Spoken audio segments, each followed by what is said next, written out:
Chosen one, lock your focus on my voice right now. Do not let your mind wander. There is a reason you feel like your blessings are leaking out as fast as they come in, like you have a spiritual hole in your pocket. God showed me exactly when this leak is happening. It is not random. It is tied to the first 72 hours of the month.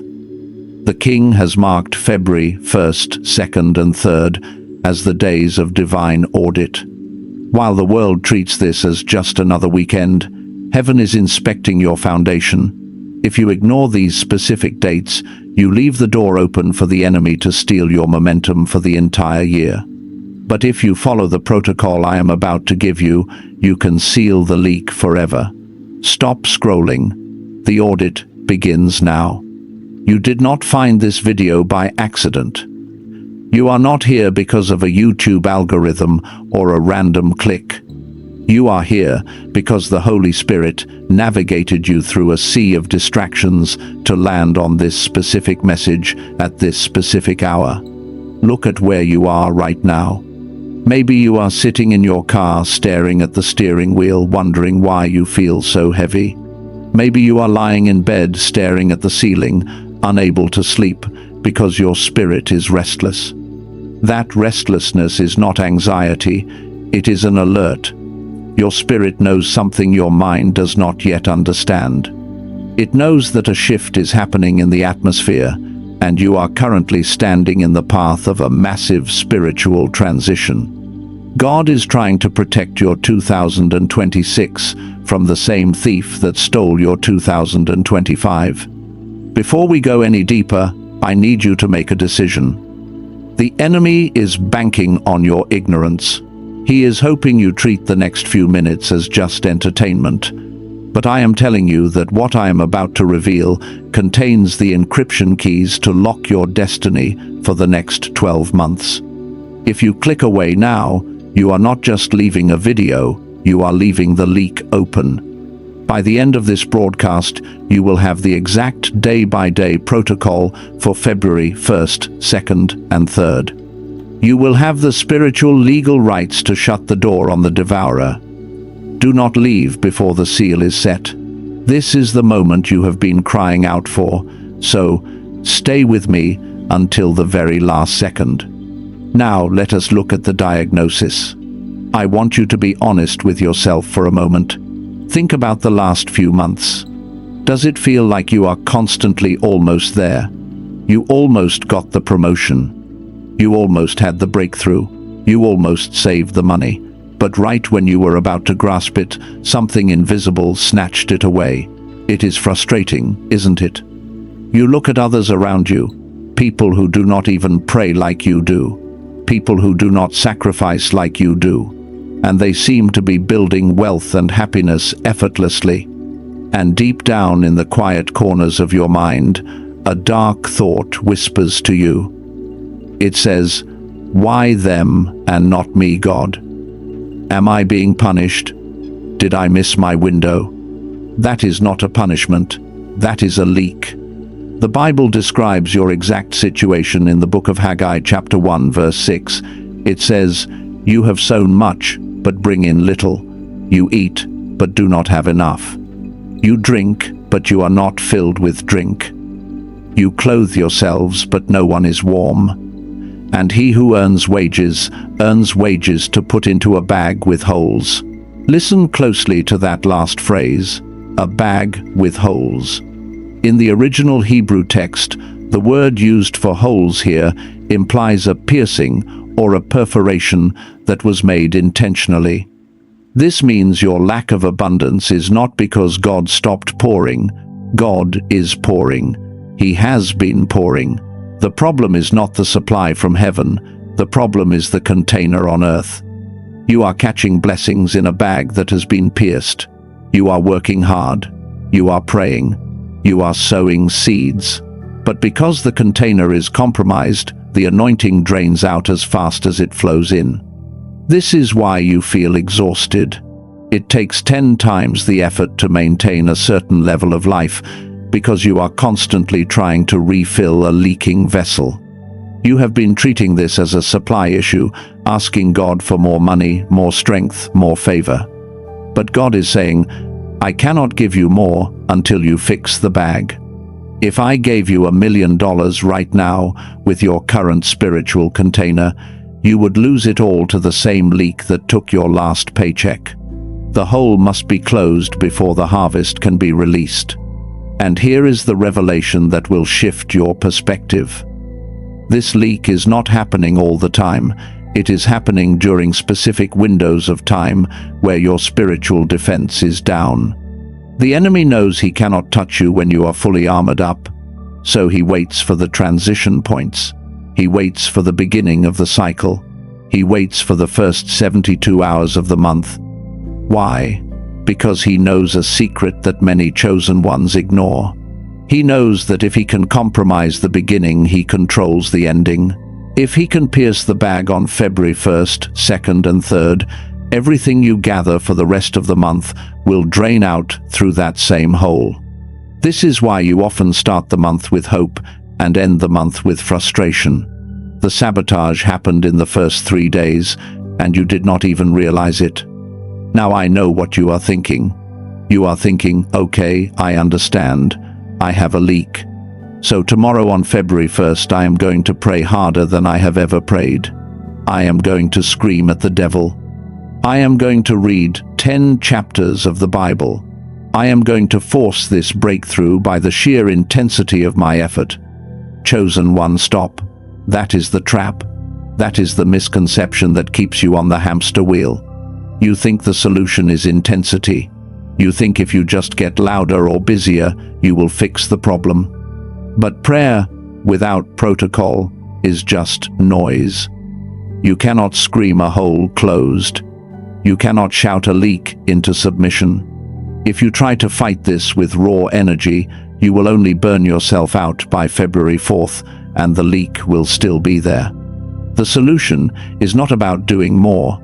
It is about understanding a specific ancient law of timing. It is about aligning with a principle that God established at the very foundation of the world. It is a principle that governs how time works, how blessings flow, and how territory is secured. It is called the law of first fruits. And if you do not understand how to apply this law to February 1st, 2nd, and 3rd, you will continue to pour your precious energy into a void. Let me show you how to stop the cycle and finally fill the bag. To understand why you have been pouring water into a void, we must look at the spiritual physics of time. There is a specific mystery hidden in the book of Romans chapter 11 verse 16. It says, "If the part of the dough offered as first fruits is holy, then the whole batch is holy, and if the root is holy, so are the branches." Listen to the logic of heaven here. Paul is not just talking about bread or trees, he is talking about the contagion of holiness. He is saying that the quality of the beginning dictates the quality of the ending. If you get the root right, the branches are automatically sanctified. But if the root is corrupt, no amount of pruning on the branches will fix the tree. Apply this to your year. The month of February is a tree. The first 3 days, February 1st, 2nd, and 3rd, are the root. The remaining 25 days are the branches. Most chosen ones spend their entire lives fighting battles in the branches. You are trying to fix your finances on the 15th, trying to fix your marriage on the 20th, trying to find peace on the 28th. You are exhausted because you are pruning branches on a tree that has a sick root. God is saying, stop fighting in the branches, fix the root. If you surrender the first fruits to me, if you sanctify the first 72 hours, the rest of the month becomes holy by default. When something is holy, it means it is set apart. It means the enemy needs permission to touch it. When you secure the root, you build a spiritual fence around the entire month. This is why Proverbs chapter 3 verse 9 commands us to honor the Lord with your possessions and with the first fruits of all your increase. The word increase here does not just mean money. It means time. It means energy. It means focus. When you give God the first part of your time, you are legally evicting the enemy from the rest of your time. So the question you are asking right now is logical. You are asking, okay, I understand the principle. I know I need to sanctify these 3 days, but how? How do I make February 1st holy without just repeating the same prayers I always pray? How do I fix the root so the leak stops? This brings us to the Day 1 framework. I call this the spiritual detox protocol. February 1st is not a day for asking, it is a day for emptying. You cannot fill a vessel that is already full of debris. The reason many of your prayers for February have not been answered is because you are walking into the new month carrying the spiritual trash of January. You are carrying the offense from that argument last week. You are carrying the disappointment of the door that closed. You are carrying the anxiety of the bill that is due. The Bible is clear in 2 Timothy chapter 2 verse 21. It says, "Therefore, if anyone cleanses himself from the latter, he will be a vessel for honor, sanctified and useful, for the master prepared for every good work." Notice the order. First you cleanse, then you become useful. You cannot be useful to the master in February if you are clogged with the residue of January. So, right now, we are going to perform the purge. I am going to guide you through this protocol. You do not need to stand up. You do not need to find a pen and paper. In fact, if you are driving or lying in bed, I want you to stay exactly where you are. We are going to do this work in the spirit realm where it matters most. I want you to use your imagination as a prophetic tool. Visualize yourself standing in a room. This room represents your soul. In the center of this room, there is a blazing white fire. This is the consuming fire of the Holy Spirit. Now I want you to mentally scan your body and your mind for the baggage you have been dragging. Step 1 is the scan. Locate the disappointment. Where do you feel it? Is it a tightness in your chest? Is it a heaviness in your shoulders? Find the betrayal. Find the fear. Find the anger you felt when they lied to you. Do not hide it. Do not pretend you are over it. Locate it. Step 2 is the collection. In your mind's eye, I want you to imagine reaching into your chest and pulling that heavy black stone of disappointment out. Feel the weight of it in your hands. It is heavy, isn't it? It has been draining your energy for weeks. Now, pull out the fear, pull out the offense, gather them all in your arms. These are the things that pierced your bag. These are the things that created the leak. Step 3 is the fire. This is the most critical part. You are not going to analyze these things. You are not going to try to solve them. You are going to burn them. In your imagination, I want you to walk up to that white fire in the center of the room, and right now, I want you to throw it all in. Watch it hit the flame. Watch the disappointment turn to ash. Watch the offense disintegrate. Breathe out. Right now, take a physical breath and exhale. Feel that lightness in your chest. That is the feeling of a sanctified root. That is the feeling of day 1 done right.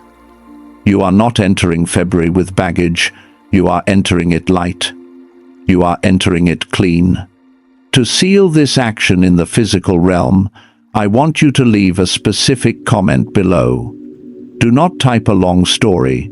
Just type 2 words. Type, "I purge it." This is your prophetic declaration that you are leaving the trash of January behind. As you type those words, visualize the door closing on the past. But listen to me closely. The protocol sounds simple. Visualize, burn, release. But there is a reason most people fail at this. There is a reason you might feel resistance rising up in your throat, even as you try to do this. You know how to make the root holy now. You have the method. But there is a psychological block that is about to hit you. As soon as you try to throw that pain into the fire, a voice in your head is going to scream at you to stop. It is going to tell you that you need that pain. It is going to tell you that if you let go of the anger, you are letting them off the hook. This is not just a spiritual battle, it is a battle for your identity. And that resistance is the specific fear we must confront next, or the purge will not hold. That resistance you feel right now, that tightness in your throat, when I ask you to let go of the pain, it is the most dangerous trap of all. We need to talk about the dark truth of why you are still holding on to the baggage of January. It is not because you like pain. It is because that pain has become your identity. There is a raw, unfiltered voice in the back of your mind right now, and it is whispering something you are afraid to say out loud. It is saying, "But if I let this go, if I stop being angry about what they did to me, then I am defenseless. If I forgive the debt, they get away with it. If I release this disappointment, I will be empty." And that emptiness terrifies you. You have carried the weight of being the victim, the weight of being the misunderstood one, for so long that you do not know who you are without it. You are afraid that if you perform this purge, you will be left with a void. You feel a hollow ache in your chest just thinking about it. But listen to me, chosen one. That hollow feeling is not emptiness. It is capacity. You are confusing a void with a vessel. God cannot fill a room that is already cluttered with old furniture. You are asking for a new beginning, but you are refusing to move the old boxes out of the hallway. This brings us to the prophetic instruction in Isaiah chapter 43, verse 18. You have heard it before. Do not remember the former things, nor consider the things of old. But let us unpack this because you have been reading it wrong. In the Hebrew context, to remember does not just mean to have a mental image. It means to mention, to record, or to keep on the books. God is not asking you to have amnesia. He knows you were hurt. He knows the betrayal was real. He is asking you to close the account. He is saying, stop keeping the file open on your desk. Why? Because of what comes. In verse 19, "Behold, I will do a new thing." The word "behold" acts as a command to look forward. You cannot behold the new thing if your eyes are locked on the old thing. The new thing requires the space that the old thing is occupying. The leak in your bag exists because the sharp edges of your past are cutting through the fabric of your future. You must dull those edges by releasing the right to be angry. Let me tell you a story about a chosen one named Sarah. I am changing her name to protect her privacy, but she is listening to this right now, and she knows I am talking about her. 2 years ago, Sarah was exactly where you are. She entered February carrying the wreckage of a failed business and a broken relationship from January. She heard about the first fruits principle, but she ignored it. She thought she could just power through. On February 1st, instead of purging, she spent 3 hours on the phone, venting to her friend about how unfair her life was. She replayed the trauma. She watered the root of bitterness. She thought she was just venting, but spiritually, she was drilling holes in her container. By February 15th, she received a check she had been waiting for months. It was a large sum, but within 48 hours her car engine blew up and a medical emergency hit her family. The money flowed in and drained out instantly. She spent the rest of the year chasing her tail, exhausted, confused, and bitter. But last year, she decided to do it differently. She decided to follow the protocol you are learning today. On February 1st, the urge to complain hit her like a physical wave. She was sitting at her kitchen table and her phone buzzed. It was a text from the person who had betrayed her. Her heart started hammering against her ribs. Her fingers hovered over the screen. Every instinct in her body wanted to fight back, wanted to set the record straight, wanted to demand an apology. But she remembered the leak. She remembered that she was in the holy window of the first 72 hours. So she did something radical. She put the phone down, face down on the table.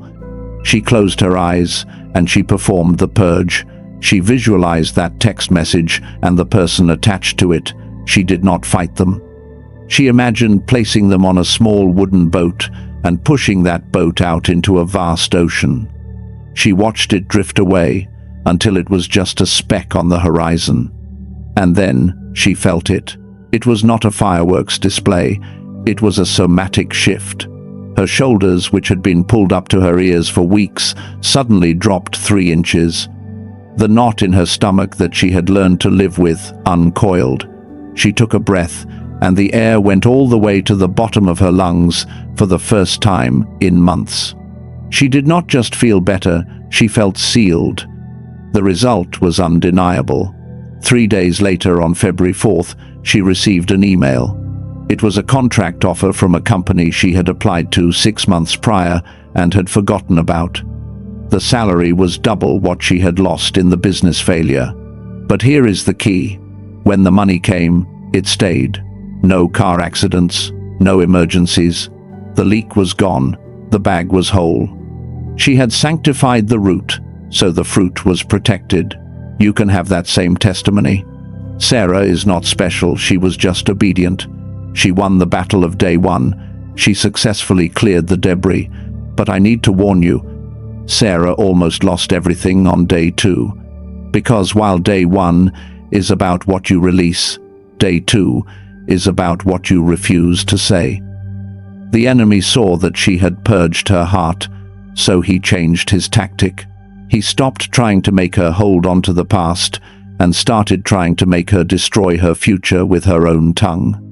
Day 2 is not about action.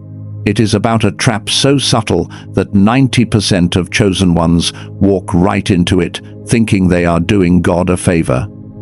You have cleared the space, but now the enemy wants to fill it with noise. If you do not know the protocol of silence for February 2nd, you will undo everything you just accomplished. This brings us to the most critical pivot point of this entire message. What I am about to tell you changes everything you thought you knew about the first 3 days of the month. Most chosen ones view February 1st, 2nd, and 3rd as a spiritual shopping spree.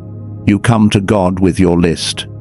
You say, Lord, I purged the baggage on day 1, so now on day 2, please give me the money, please give me the spouse, please open the door. You think you are ready to receive, but heaven is not in a delivery cycle right now. Heaven is in an inspection cycle. This is the twist that catches almost everyone off guard.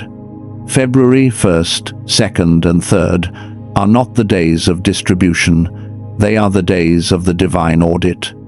I need you to visualize this clearly. Imagine you work for a massive high-level corporation. You have been asking the CEO for a promotion. You have been asking for more responsibility and a bigger budget. The CEO finally flies in to see you. He walks into your office. He closes the door. He sits down across from you. Now tell me, in that moment, do you start screaming at him for a raise? Do you start handing him a wish list of things you want? No. You sit up straight. You show him your reports. You show him that you have been faithful with what he already gave you. You show him that your accounts are balanced. You are not asking. You are being audited. God showed me that for the chosen ones, specifically the first 72 hours of February, are a covenant audit. He is walking through the hallways of your life right now. He is checking the foundation. He is checking the locks on the doors. He is checking to see if the leak we talked about in part 1 has truly been sealed. I want you to hear the conversation happening in the spirit realm right now. This is a direct dialogue between the Father and your spirit. Listen closely. You are saying, Lord, I am ready for the overflow. I am ready for the millions. And God is asking, show me your stewardship. Show me that you can handle the 1,000 before I release the 1,000,000. You are saying, Lord, I am ready for the marriage. I am ready for the kingdom connection. And God is asking, Show me your emotional control. Show me that you can navigate a misunderstanding without burning the house down. You are saying, Lord, I am ready to be a voice for my generation. And God is asking, show me your silence. Show me that you can keep a secret before I entrust you with a platform. Do you see the shift?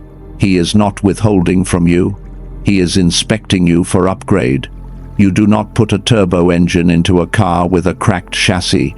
It would destroy the car. The audit is God's mercy. He is shaking the foundation on day 2 to make sure it can hold the weight of the glory he plans to drop on day 3.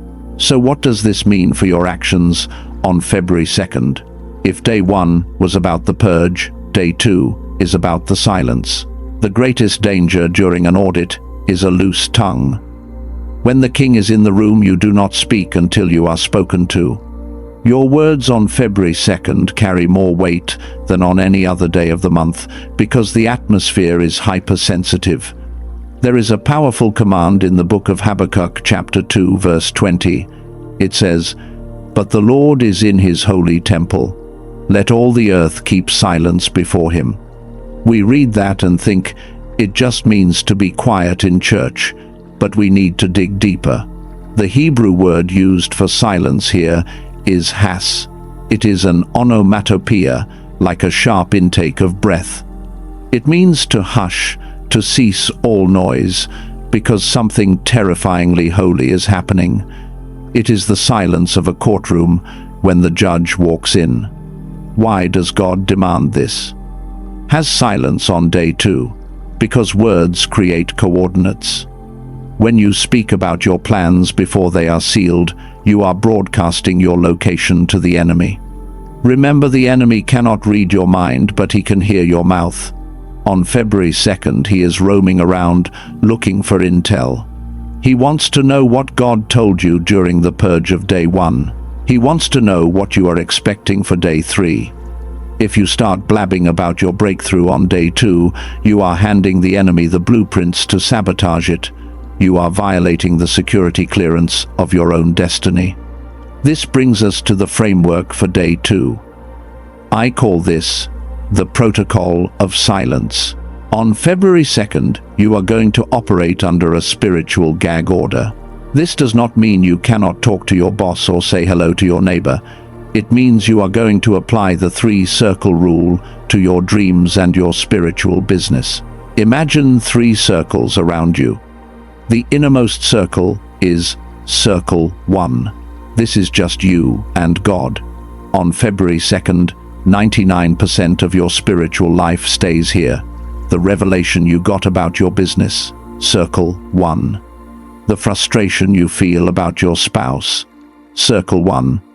The big idea for your ministry, Circle 1. Do not let it leave this circle. The next ring is Circle 2. This is your covenant inner circle, your spouse if they are aligned, or your spiritual mentor. That is it, maximum 1 or 2 people. On February 2nd, you can share with them only for the purpose of prayer agreement, not for gossip, not for venting, only for sealing. The outer ring is Circle 3. This is everyone else, social media, co-workers, extended family, friends who do not understand your calling. On February 2nd, Circle 3 gets 0 access to your internal world. If they ask you, how are things going? You say, things are blessed. You give them the fruit, not the root.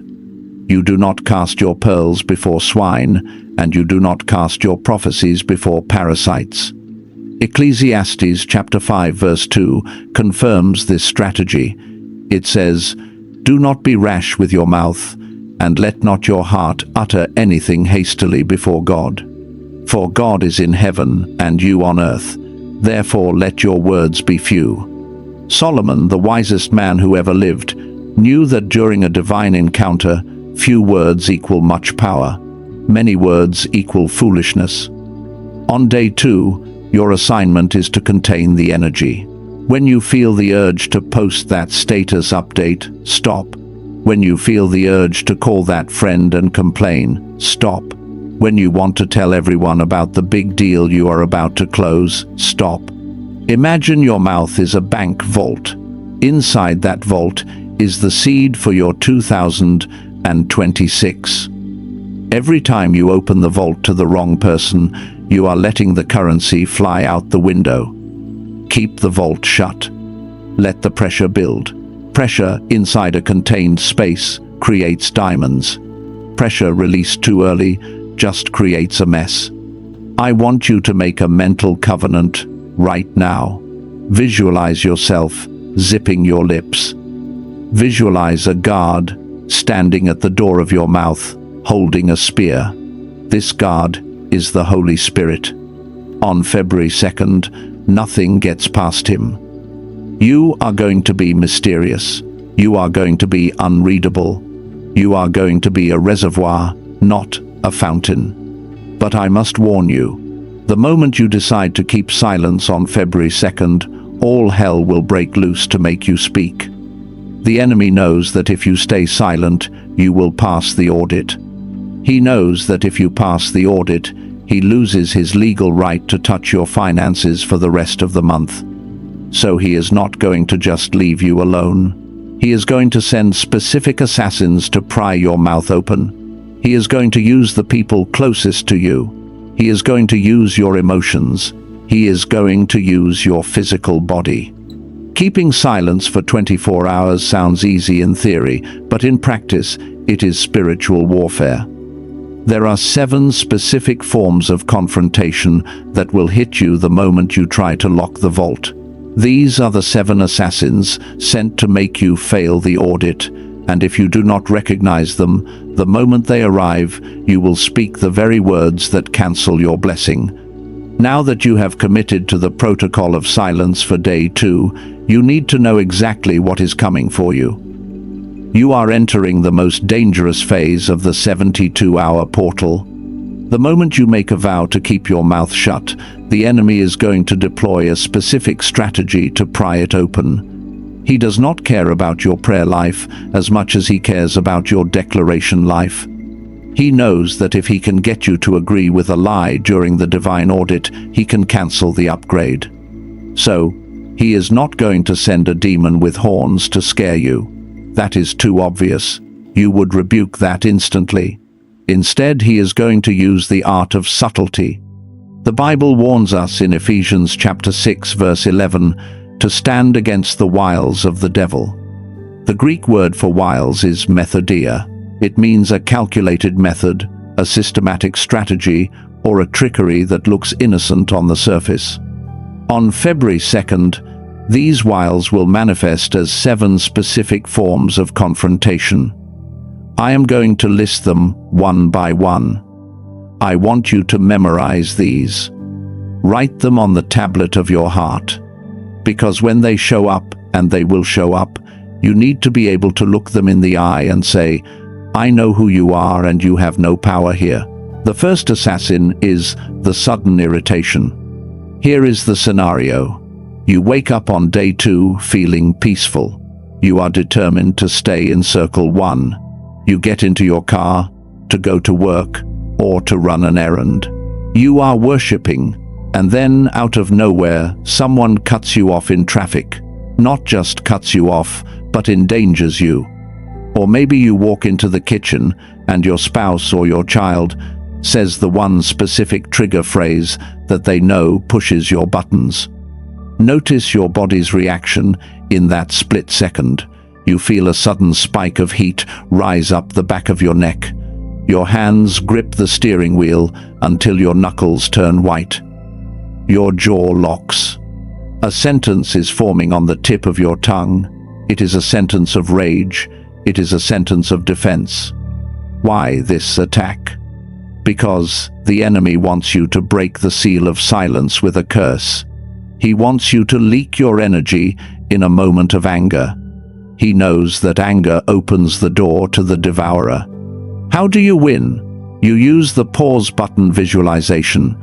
In your mind, imagine a giant red pause button floating in the air between you and the person who irritated you. Mentally press it. Freeze the frame. Take a breath that expands your ribs against your shirt, and say internally, "They are not the enemy. This is a trap. I refuse to bite the bait." Do not speak. Smile. Drive on. You just passed the first test. The second assassin is the ghost from the past. This usually happens around midday when your guard is slightly down. Your phone will buzz. You look at the screen and your stomach drops. It is a text message from an ex, or a notification from a friend who betrayed you 3 years ago, or an email about an old debt you thought was resolved. The message will seem innocent. "Hey, just thinking about you." Or, "Can we talk?" Why this attack? The enemy is trying to drag you out of the February timeline and pull you back into the January timeline, or even the 2024 timeline. He wants you to engage with a dead season. If you reply, if you open that door, you are inviting the spirits of the past to sit at the table of your future. How do you win? Do not reply. I repeat, do not reply. Not even to say, "Leave me alone." Silence is the answer. In your spirit, imagine taking a pair of golden scissors and cutting the invisible cord that connects that text message to your emotions. Watch the cord snap. Turn your phone over. The ghost has no power unless you invite it in. The third assassin is the counterfeit opportunity. This is the trickiest one. It appeals to your greed or your desperation.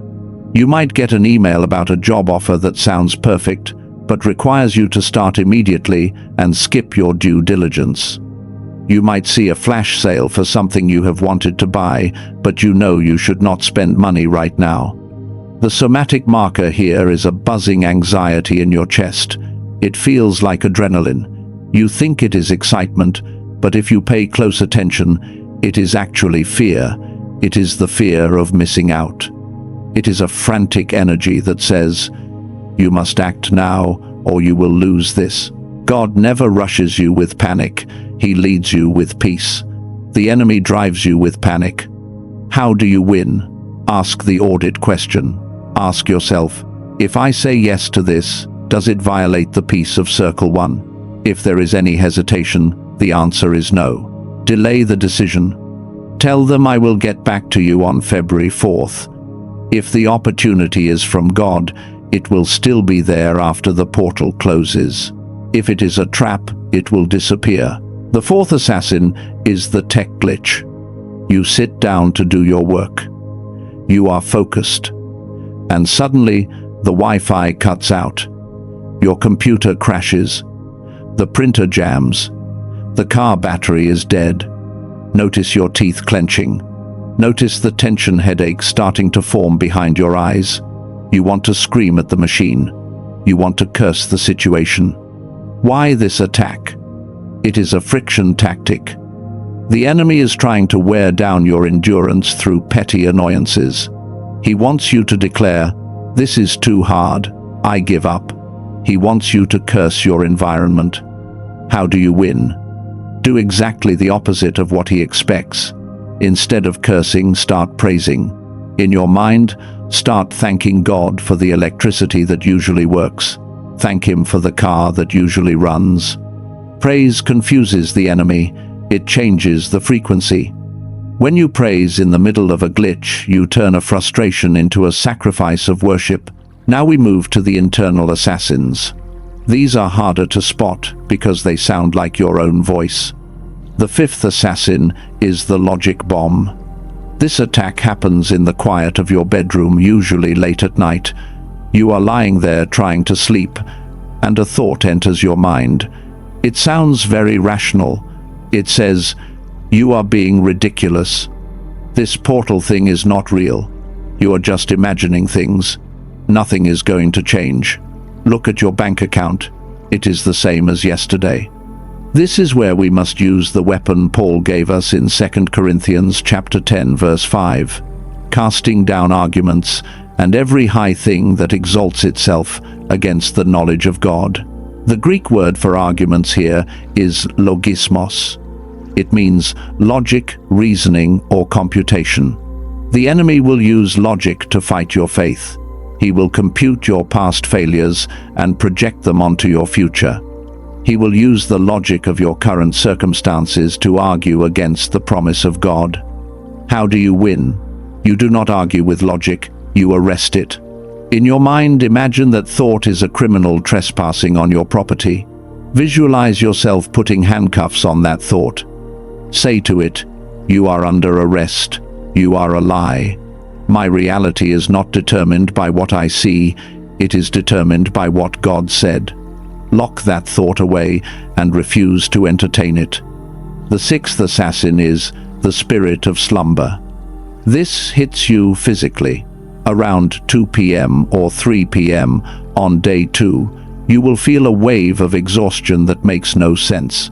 It is not normal tiredness. It is a heavy supernatural weight. Your eyelids feel like lead. Your brain feels like it is moving through fog. You just want to nap.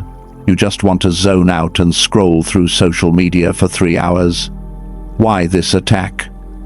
If the enemy cannot make you sin, he will make you sleep. He wants you unconscious during the audit. He wants you numb. How do you win? Do not lie down. This is a spiritual attack on your body. Stand up, walk around, drink water, shake your hands out, wake up your physiology. In your spirit, command the heavy spirit to leave. Say, "I command the spirit of heaviness to go. I put on the garment of praise." Force your body to move, and the fog will lift. The seventh assassin is the isolation whisper. This comes in the evening. You see your friends going out, you see people having fun, and you are sitting there in silence keeping your protocol. A wave of loneliness washes over you.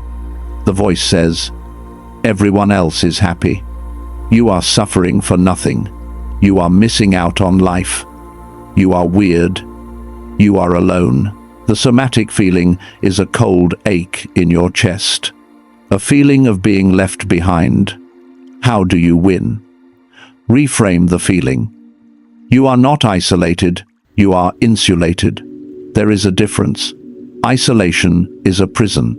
Insulation is protection. You are in a cocoon.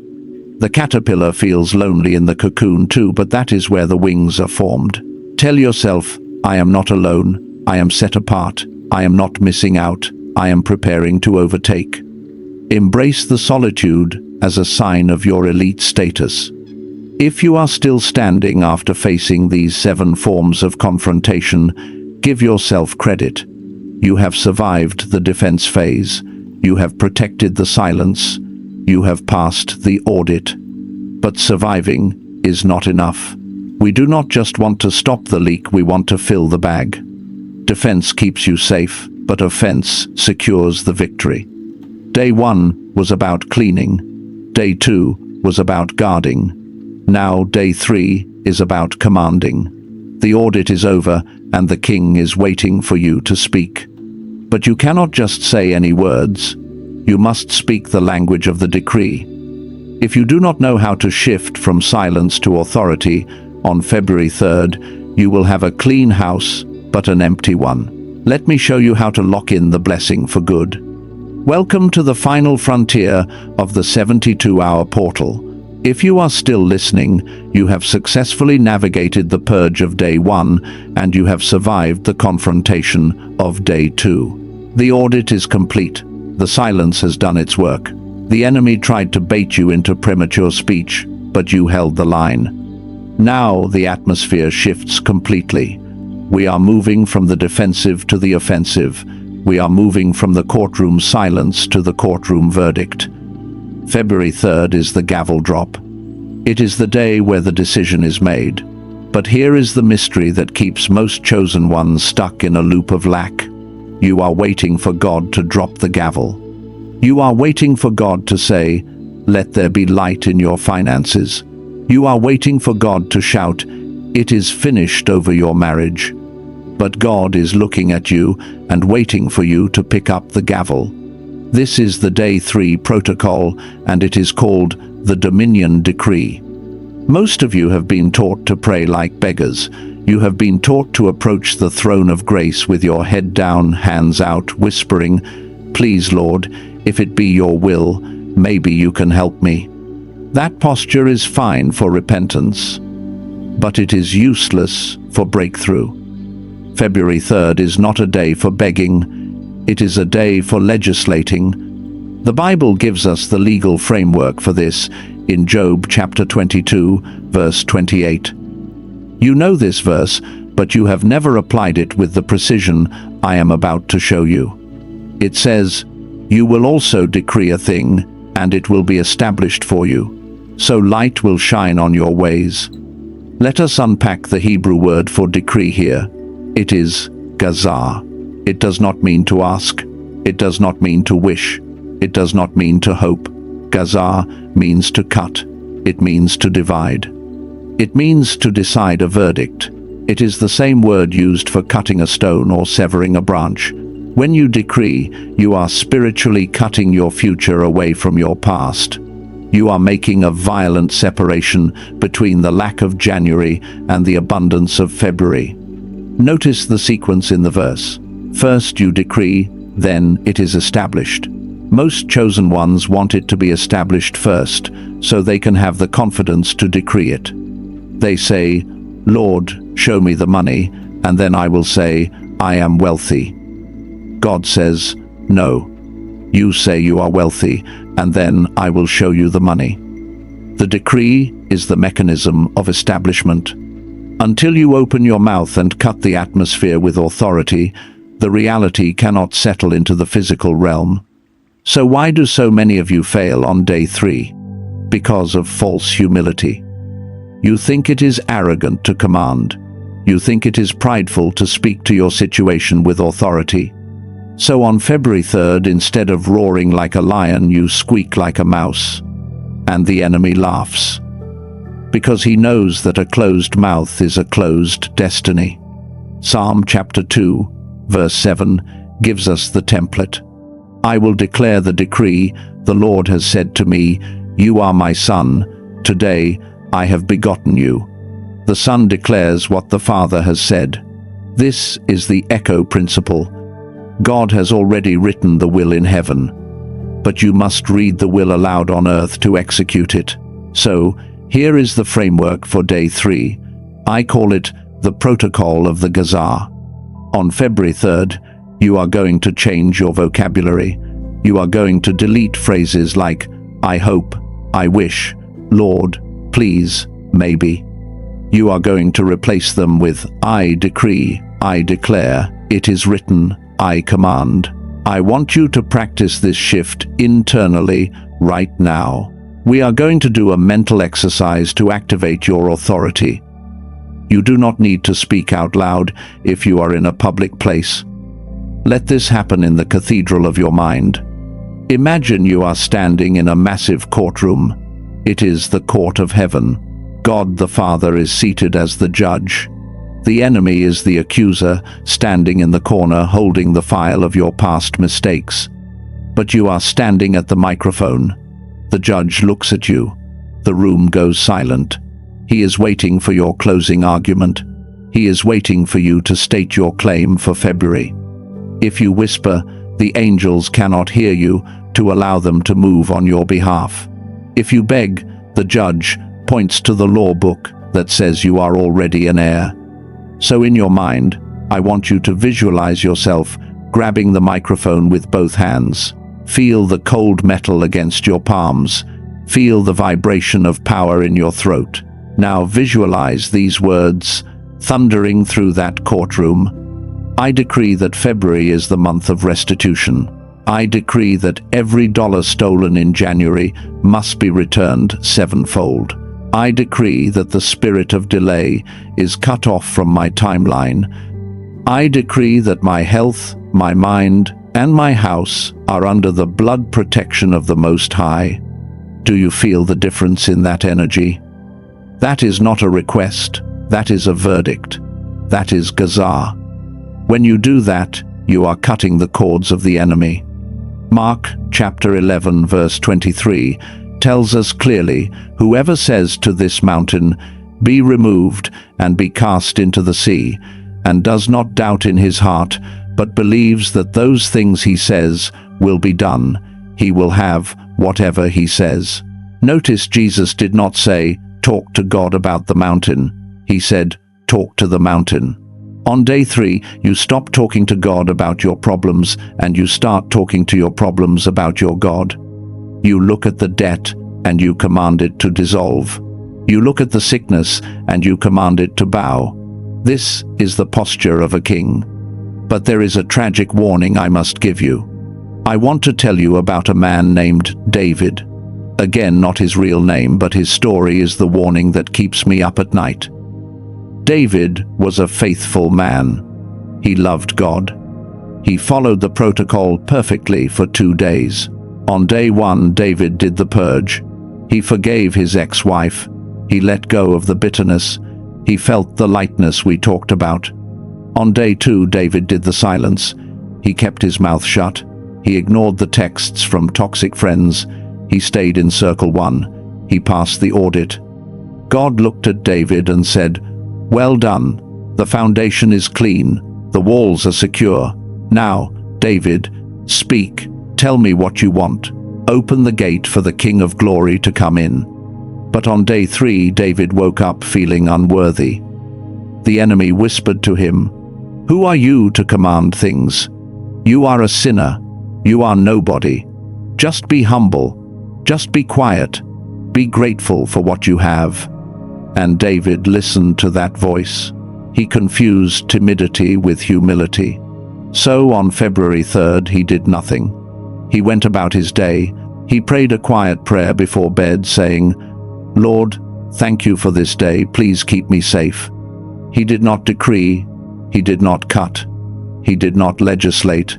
February came and went, and nothing bad happened to David. He didn't lose his job. He didn't get sick. But nothing good happened either. The breakthrough he needed for his business never materialized. The restoration of his marriage never happened. He lived in a zone of survival. He had peace, but he had no power. He had safety, but he had no territory. Why? Because he left the gavel on the table. The contract was drawn up. The inheritance was approved.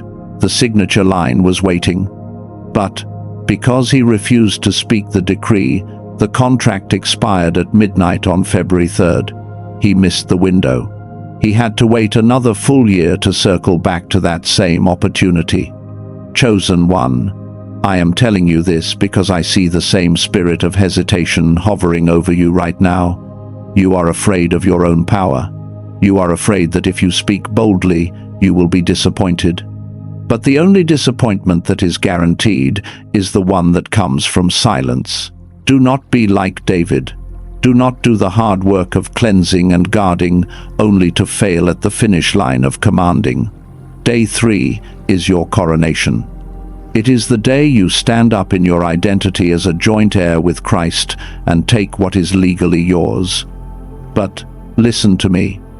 Even if you purge on day 1, even if you maintain silence on day 2, even if you decree on day 3, there is one final theological element that binds it all together.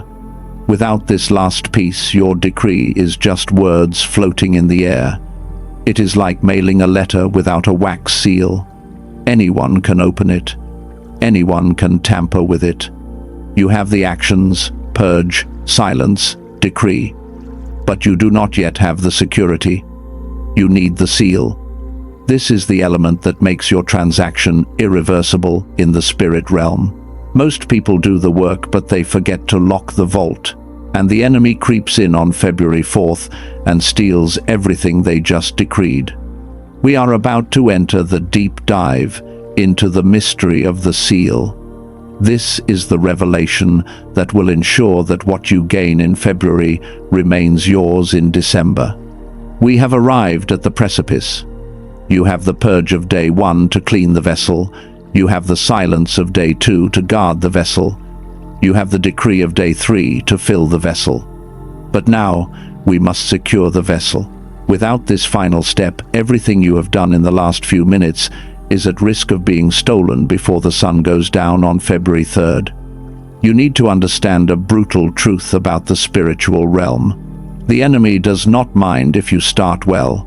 He does not mind if you make big decrees. He is patient. He waits for the moment you turn your back. He waits for the moment the excitement fades. And then he looks for one specific thing. He looks for the seal. If he sees a decree that is spoken but not sealed, he knows he has legal access to tamper with it. He can delay it. He can dilute it. He can reverse it. This is why so many chosen ones have a history of temporary breakthroughs. You get the healing, but it comes back 2 weeks later. You get the money, but an unexpected bill swallows it. You get the peace, but chaos returns on Monday morning. Why? Because the blessing was released, but it was not sealed. We need to go deep into the theology of the seal. The Bible gives us the architecture of this mystery in Ephesians chapter 1 verse 13. It says, "In him you also trusted after you heard the word of truth, the gospel of your salvation, in whom also, having believed, you were sealed with the Holy Spirit of promise." The Greek word used here is sphragizo. This is not a metaphor. In the ancient world, a sphragizo was a security device. It referred to the hot wax that was poured over the opening of a scroll or the door of a tomb. While the wax was still soft, the king would press his signet ring into it, leaving his unique mark. Once that wax hardened, that object was under the highest level of protection in the empire. It meant two things. First, it meant ownership. It shouted to everyone, "This belongs to the king, do not touch it." Second, it meant authenticity. It proved that the contents had not been tampered with. If anyone broke that seal without authorization, the penalty was death. God is saying to you right now, I want to put my signet ring on your February. I want to pour the hot wax of the Holy Spirit over the decisions you made on day 1, day 2, and day 3. I want to stamp my ownership on your finances so that when the devourer walks by, he sees the sphragizo and knows that touching you means declaring war on God himself. But there is another dimension to the seal, found in Revelation chapter 7, verse 3. The angels are holding back the winds of destruction, and a voice cries out, "Do not harm the earth, the sea, or the trees, till we have sealed the servants of our God on their foreheads." Listen to the timing. The destruction was coming. The economic shaking was coming. The chaos was inevitable. But the seal created a distinction. It created a Passover effect. The seal did not stop the storm from happening in the world, but it stopped the storm from entering the house of the servant. This is why you cannot ignore the first 72 hours. This is why you cannot just treat this as a motivational speech. We are living in a time where the earth is being harmed. Economies are shaking. Relationships are crumbling. The only thing that separates a chosen one from the casualty list is the seal on their forehead. If you walk into the rest of this month without sealing your decree, you are walking into a battlefield without your armor. You are sending a letter containing your destiny through the mail without gluing the envelope shut. Anyone can read it. Anyone can steal it.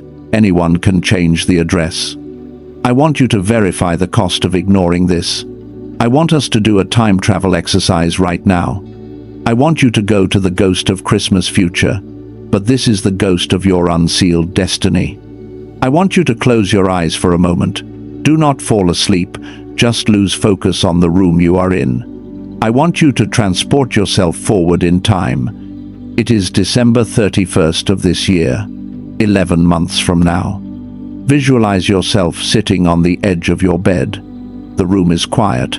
The New Year's Eve fireworks are going off in the distance, but you are not celebrating. You are sitting there with your head in your hands. The air in the room feels stale. It smells like regret. Look at your life in this vision. You are exactly where you are right now. The same debt is weighing on your chest. The same toxic relationship is draining your spirit. The same sense of unfulfilled purpose is gnawing at your gut. You are 1 year older, but you are not 1 year wiser. You are just 1 year more tired. In that future moment, a thought crosses your mind. It is a sharp, agonizing realization. You remember this moment. You remember watching this video. You remember hearing about the purge, the silence, and the decree. You remember feeling the urge to seal it. But you didn't. You got distracted. You clicked away. You said, "I will do it later." You treated the holy 72 hours as common time, and because you did not seal the bag, the leak returned. Remember the bag with holes from Haggai 1-6 that we talked about at the very beginning. In this future vision, look at your bag. It is shredded. You worked so hard this year. You prayed so hard. You tried so hard. But the leak was never fixed. The enemy came in on February 4th and undid everything. He stole the seed before it could take root. Feel the weight of that regret. Feel the nausea in your stomach. That is the pain of a wasted season. That is the cost of an unsealed decree. It does not just cost you a month. It costs you a year. It costs you momentum. It costs you the version of yourself you were supposed to become. Now open your eyes. Come back to the present. Come back to me. Take a deep breath. That future has not happened yet. That timeline is not locked. You are the only person who can delete that future right now. You are standing in the gap between the tragedy you just saw and the triumph God has planned. The only difference between the version of you who sits on that bed in regret and the version of you who sits on a throne of testimony is the seal. This is why we are here. This is why God woke you up. He did not bring you this far to let you fail at the finish line. He did not give you the revelation of the audit just to let you walk away with an open envelope. He wants to seal it. He wants to pour the wax. He wants to press the ring. But he requires your participation. A seal cannot be applied to a moving target. You have to stand still. You have to present yourself. You have to participate in the coronation. The teaching is over. The explanation is finished. We are done with the logic. We are done with the convincing. The courtroom is clearing out. The judge is standing up. The atmosphere is shifting from information to activation. We are about to enter the ceremony of the seal. This is not a prayer you listen to. This is a covenant you cut. I need you to get ready. If you are lying down, sit up. If you are distracted, focus. If you are holding on to anything, let it go. We are going to seal the purge. We are going to seal the silence. We are going to seal the decree. We are going to lock the door on the enemy so tight that he will break his claws trying to scratch it open. Are you ready to change the timeline? Are you ready to erase that vision of regret and write a vision of victory? Stand by. The king is entering the room. The king is in the room. The court is in session. We are moving from instruction to impartation. Whether you are lying in your bed, driving your car, or sitting at your desk, I want you to shift your internal posture right now. In your spirit, I want you to stand up. Straighten your spiritual spine. Fix your internal gaze on the throne of grace. Do not let your mind drift for 1 second. We are crossing the threshold. In the mighty name of Yeshua, the one who opens and no one shuts, the one who shuts and no one opens, I declare that the atmosphere around you is now locked. We stepped out of the dimension of time and into the dimension of eternity. Father, we acknowledge the bag with holes. We acknowledge the tears of January, the frustration of the leak, and the exhaustion of the almost. But we declare that the season of the leak ends in this very second.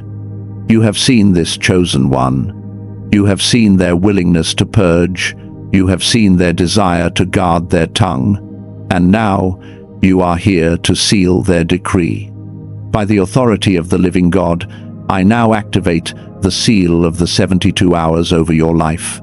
I seal the work of day 1. I seal the spiritual detox protocol. I declare that every bitter root, every disappointment, and every betrayal you threw into the fire is consumed. It cannot return. The ash cannot become a tree again. I close the door to the spirits of the past. You are clean. You are empty of debris and ready for glory. I seal the work of day 2. I seal the protocol of silence. I place a spiritual guard over your mouth and a watchman over the door of your lips. I seal the 3-circle rule. I bind the 7 assassins that were sent to distract you. I bind the spirit of sudden irritation. I bind the ghost from the past. I bind the logic bomb and the spirit of slumber. They have no access to your frequency during this portal. Your silence is now your weapon. I seal the work of day 3. I seal the dominion decree. The words you are about to speak in February will not fall to the ground. They will be like hammers that break the rock. I declare that when you pick up the gavel and speak to your mountain, the mountain will move. I place the weight of heaven behind your voice. I declare over you that February 1st, 2nd, and 3rd are no longer common days on your calendar. They are consecrated ground. They are a fortress. The devourer cannot cross this line. The leak is stopped. The bag is mended. The harvest is secured. I prophesy that because you have honored the first fruits, God will honor the rest of the harvest. You will see the return of what was stolen. You will see the acceleration of what was delayed. The days of earning wages to put them into a perforated bag are over. Now I have a question for you, chosen one. The mantle is heavy. The responsibility is real. Are you ready to walk this out? Are you ready to hold the line when the world is noisy? Are you ready to be the priest of your own destiny for these 3 days? If your answer is yes, I want you to scream it in your spirit. I want you to let your soul roar a resounding yes, so loud that the enemy trembles. Feel that agreement settling in your chest. That is the feeling of the seal hardening. That is the feeling of the signet ring pressing down. It is finished. It is recorded. It is established. You are dismissed from the wilderness. You are released into the promise. Do not look back. Do not doubt. Walk in the authority of the seal.